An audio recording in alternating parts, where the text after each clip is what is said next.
경제 현안을 보다 쉽게 풀어보는 경제 읽기 시간입니다. 오늘도 다양한 경제 이슈들 권혁준 경제평론가와 살펴보겠습니다. 안녕하십니까? 안녕하십니까? 네, 안녕하십니까? 네, 엔비디아 실적 발표 전 세계 시선이 집중이 됐었습니다.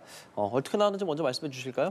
네, 증시에서 가장 이슈가 바로 엔비디아 이제 3분기 실적 발표 결과였는데 굉장히 잘 나왔습니다. 그래서 지금 증시 투자하신 분들 그다음에 전 세계 이제는 금융 투자 업계가 안도의 한숨을 좀 내쉬고 있다라고 생각을 해보는데요. 3분기 이제는 발표를 했는데 지금 보니까 매출액이 570억, 1천만 달러 이렇게 이제는 발표를 했습니다. 이게 우리 돈으로 본다 그러면 한 83조 4천억 원 정도 되거든요. 근데 중요한 거는 이 매출액 금액이 중요한 게 아니라 이게 얼마 정도 더 늘어났느냐가 이제는 가장 중요했습니다. 그래서 증감률을 본다 그러면 증가율이 한 62% 증가됐다 이렇게 조사가 됐는데 시장의 컨센서스는 증가율이 한 50% 초반대였어요. 그러니까 엔비디아가 지난 8월에 우리 3분기 실적 한 이 정도 늘어날 거야라고 발표했을 때가 한 54% 정도 늘어날 거야라고 했었는데 이것보다 더 잘 나온 거죠. 그다음에 시장에서 예상했던 이제 549억 달러 정도 이게 이제는 매출액 예상치였는데 이것보다 더 잘 나왔잖아요. 그 당시의 증가율, 그러니까 시장에서 증가율을 봤을 때 한 56% 증가될 거라 봤는데 아까 말씀드린 것처럼 사실상 62% 증가됐기 때문에 시장의 전망보다 더 좋게 나와서 아마 지금 우리나라의 반도체 업종이라든지 뉴욕 시장에 있는 AI와 관련된 업종들은 굉장히 좋은 흐름으로 이제는 당분간 이어질 수 있다라는 그 탄력을 받을 수 있다라는 게 지금의 가장 중요한 의미라고 저는 생각해보겠고 중요한 이벤트 하나가 이제 끝났습니다. 그래서 이제 시장은 뭐에 집중할 거냐면 아마 이제는 미국의 이제 금리 인하 과연 동결이냐 인하냐 이 부분에 대해서 이제는 집중할 거고 AI에 대한 이제 한시름 놨다 걱정이 이렇게 좀 평가해 볼 수 있습니다. 지금 엔비디아 CEO 젠슨 황은 이렇게 말했습니다. 최고 성과를 낸 핵심 요인이 블랙웰이라고 말하면서 블랙웰 판매량이 차트에 표시할 수 없을 정도로 높다. 그러면서 우리는 AI의 선순환 구조에 진입했다라고 말을 했는데 이 말뜻을 어떻게 좀 해석해 봐야 될까요? 일단 이번에 매출이 잘 나온 게 선순환 구조, 젠순왕 CEO가 얘기했던 거, 그 중심에는 역시나 데이터 센터죠. 그러니까 데이터 센터 부분에서 매출액이 거의 90% 이상 이쪽에서 나왔거든요. 그러니까 지난 분기 때 이제 영업 실적을 발표했을 때 의외로 이제 데이터 센터가 안 좋았었어요. 근데 이번에 3분기 실적은 이제 데이터 센터 쪽에서 매출액 한 90% 이상 차지하면서 굉장히 좋은 흐름을 이어갔고 이 자신감에 의해서 젠슨왕 CEO는 이렇게 얘기한 거죠. 이 AI의 선순환 구조를 탔다 이렇게 얘기했는데 그 의미는 이렇게 해석을 해봅니다. AI 거품론자에 대한 반론?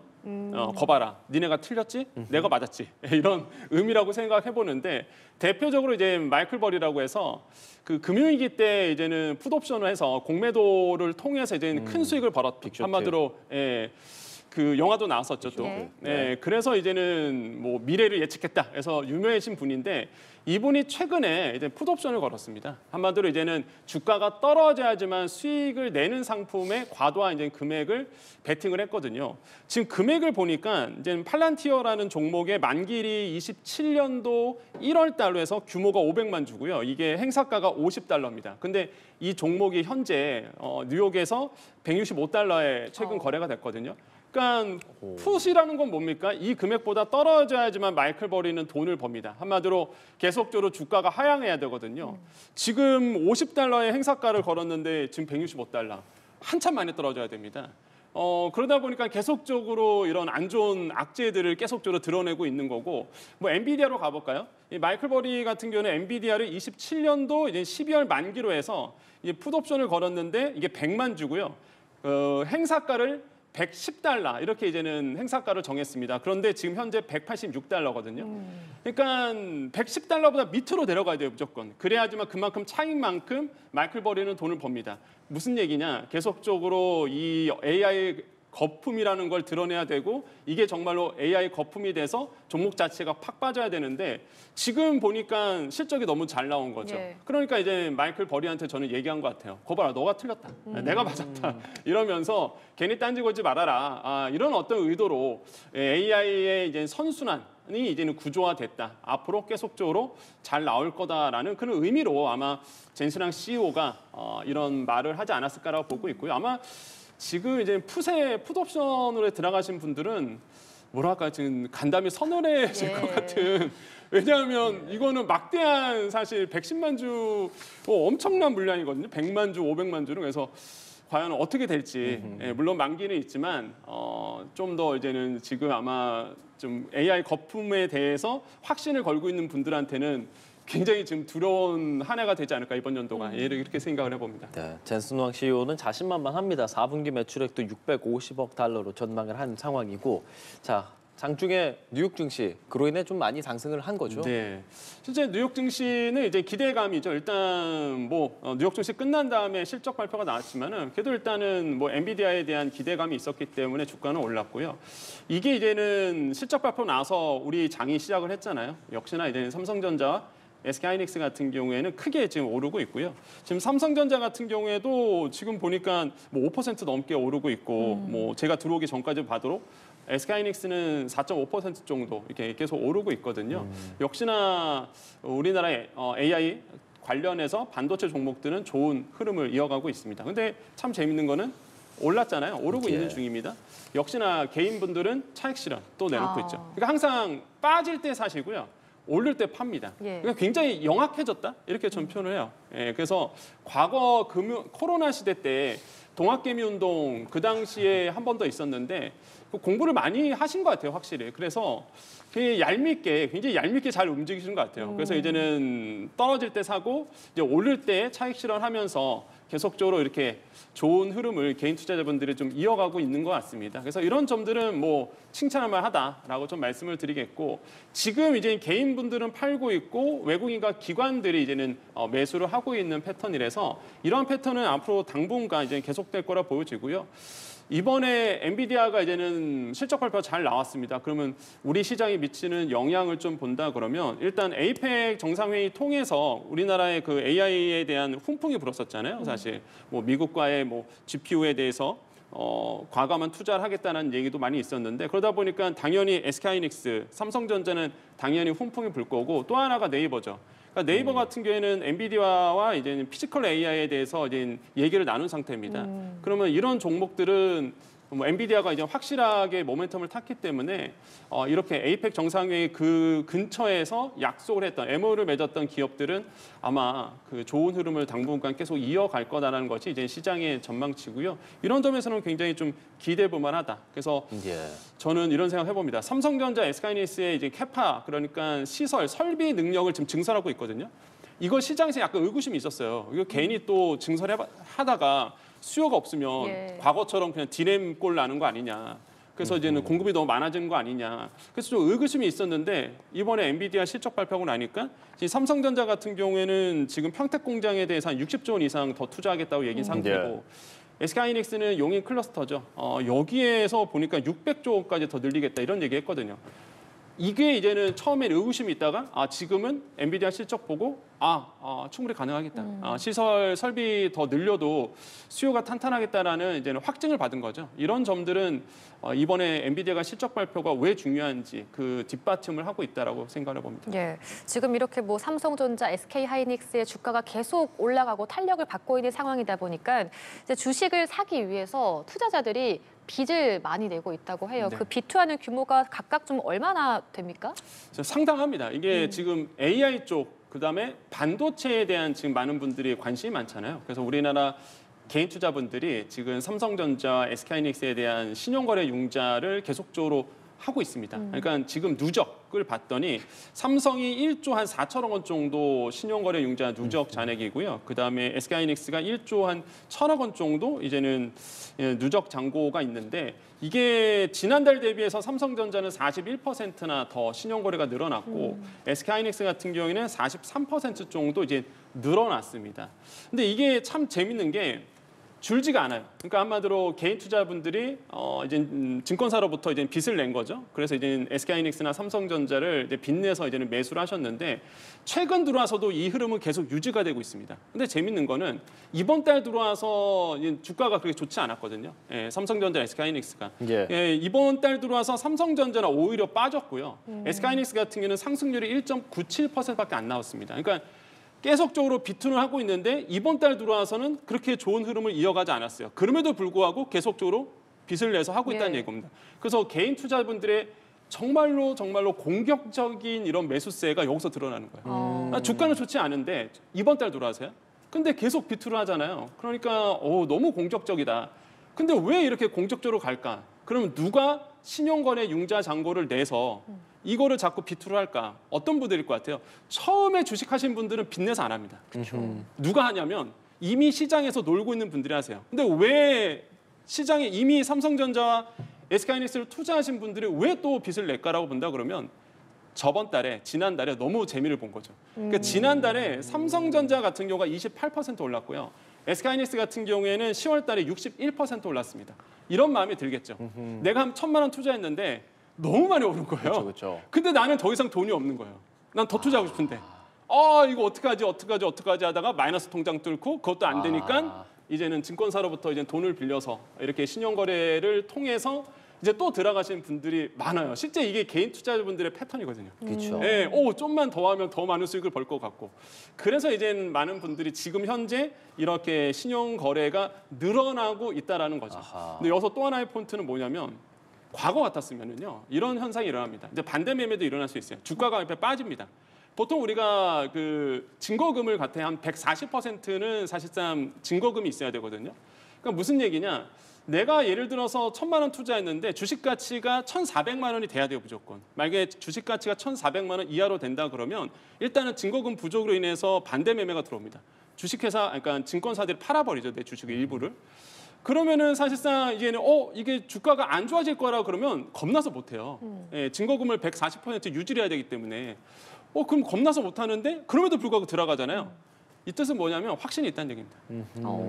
이게 절대 이게 내가 빚내서 투자한 것만큼의 140% 이하로 떨어지진 않을 거라고 지금 많은 투자자분들이 삼성전자, SK하이닉스에 대한 강한 믿음이 지금 있다라고 판단해 볼 수밖에 없어요. 그래서 그러면 왜 강한 믿음이 있느냐? 아까 말씀드린 것처럼 지금 모든 지표가 삼성전자, SK하이닉스의 HBM에 대한 우호적인 지표가 계속 나오다 보니까 이 개인 투자분들이 이렇게 용감하기도 하면서도 확신이 든 이런 어떤 비투를 지금 계속하고 있지 않나 생각하고요. 다만 다시 한번 드리고 싶은 거는 일단은 조심하셔라. 그거마저도. 뭐 시장의 환경은 물론 이번에 엔비디아로 인해서 실적은 확인됐기 때문에 당분간의 어떤 리스크는 없을지라도 항상 주식이라는 게 아시겠지만 갑자기 무슨 일이 일어날지 아무도 모르는 거거든요. 그래서 이런 점들을 항상 거시 매크로 환경을 잘 체크하시면서 들어가는 게 낫다. 이렇게 좀 판단해 봅니다. 네, 이렇게 뭐 주가가 너무 좋다 보니까 개인 투자자들도 계속해서 들어가고 있는 상황인데 또 이제 이렇게 반도체 대기업이 실적이 좋게 나오면 그만큼 또 법인세도 이렇게 수입이 증가하지 않겠습니까? 이런 부분 반도체 경기가 그렇다면 계속해서 꺾일 가능성은 없다라고 봐야 될까요? 이게 지금 가장 큰 또 이슈가 이제 투자하는 부분이 아니라 이제 내년도 예산에서 중요한 부분이겠죠. 그러니까 연속 2년으로 사실 세수 결손이 일어났었거든요. 그러니까 세수 결손이 왜 일어났냐 본다 그러면 예측보다 법인세가 덜 거쳤었어요. 그러니까 그러니까 기업들이 생각보다 이제 고금리 상태 유지하다 보니까 영업이익이 많이 나오지 않았습니다. 그러다 보니까 법인세에서 마이너스가 나오면서 세수 결손이 좀 일어났던 부분이 있었는데 이번에는 오히려 예상했던 것보다 워낙 지금 삼성전자, SK하이닉스의 영업이익이 높아지면서 지금 법인세가 더 거칠 가능성도 있다. 이런 전망이 나오고 있습니다. 이렇게 된다 그러면 사실상 굉장히 저는 뭐 좋은 분위기라고 보시면 되겠고 그래서 이제 결국에는 금융당국 그다음에 우리나라의 그 경제의 이제는 수장이라고 볼 수 있는 이렇게 뭐 기재부라든지 예산을 짜시는 부서의 머리가 지금 빨리 돌아갈 수밖에 없다. 왜냐하면 이게 마이너스도 나와서 문제지만 또 플러스가 너무 많이 나서도 문제거든요. 이게 어느 정도 딱 맞춰줘야 되는데 예산은.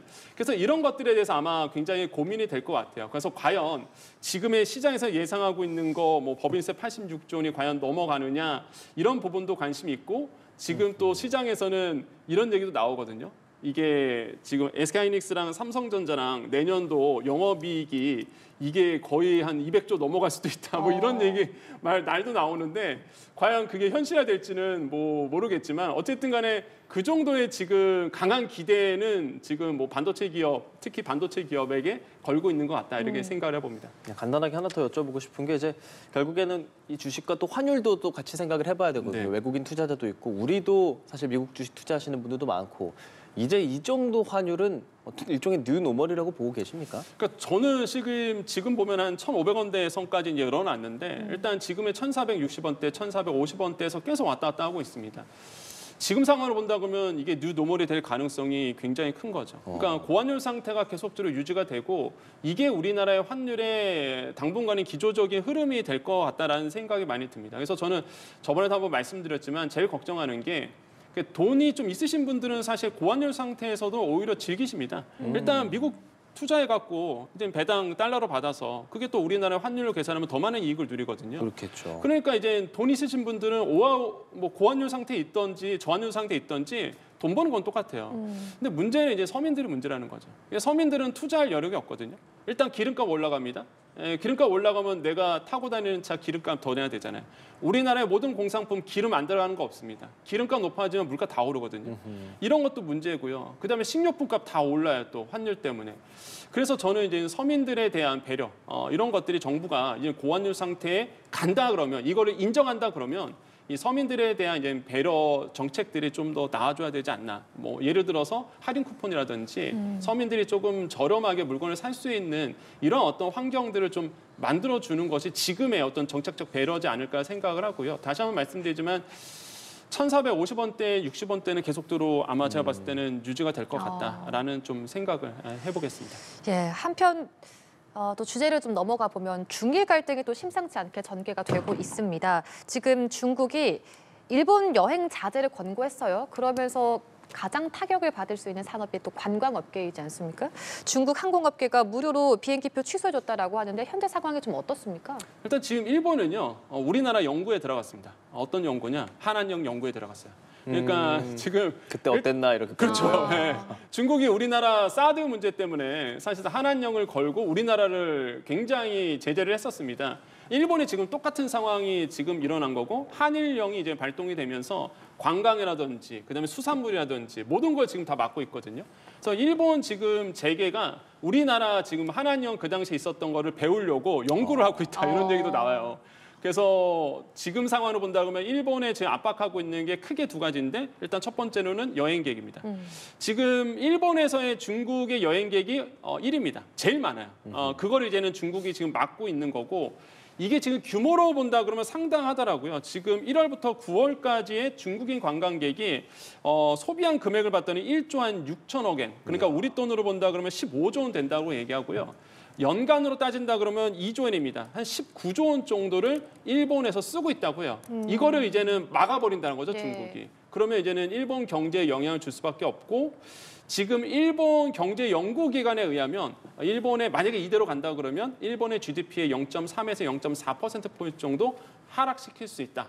이런 전망들도 지금 나오고 있습니다. 그 정도로 지금 일본 경제, 특히 여행객에 대한 타격을 받기 시작했고 또 한 가지 이게 단순히 여행객으로 끝나지가 않거든요. 일단 무슨 문제가 생기느냐. 호텔업 잘 안 되죠. 임대업도 잘 안 됩니다. 왜? 중국인 유학생 안 들어오거든요. 일단 우리도 그랬거든요.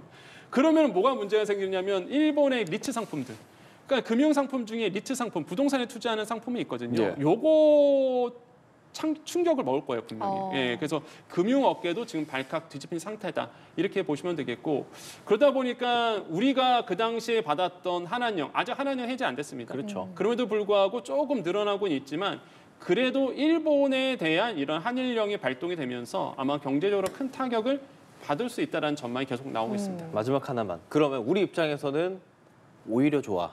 네. 할 수도 있는 것이 이제 관광적인 측면에서 봤을 때 아까 말씀하신 그 수많은 돈을 쓰는 중국인들이 한국으로 들어올 가능성도 있지 않을까? 이 부분은 어떻게 생각하세요? 그러니까 관광업은 굉장히 훈풍이 불 거예요. 예. 분명히 이제는 일본으로 가신 중국인 여행객들이 이제 한국으로 이제는 올 수밖에 없고요. 선호도로 지금 조사해 봤더니 이제 한국이 1위다 이런 맞아요. 조사도 지금 나오고 있거든요. 그래서 한국에 대한 이제는 관광에 대한 부분들은 굉장히 높아질 거고 다만 이제 오버 투어리즘 그러니까 이제는 아시겠지만은 중국인 관광객이 우리나라 고궁에서 응가를 한 이런 부분은 조금 더 많아질 수는 있겠죠. 오버투어리즘 문제는 좀 불거질 수 있어도 그래도 이제는 경제적 측면에서 본다면 관광업계나 호텔업 이런 쪽에서는 굉장히 좋은 흐름을 이어가는데 그런데 이제 많은 분들이 생각을 하시는 거죠. 이게 중국과 일본이 부딪히면은 우리나라한테 반사 이익만 있는 거 아니냐라고 하실 텐데 관광업 이런 것만 사실 좋지 전체적으로 좋지 않습니다. 왜냐하면 외국인 투자자들이 우리나라를 봤을 때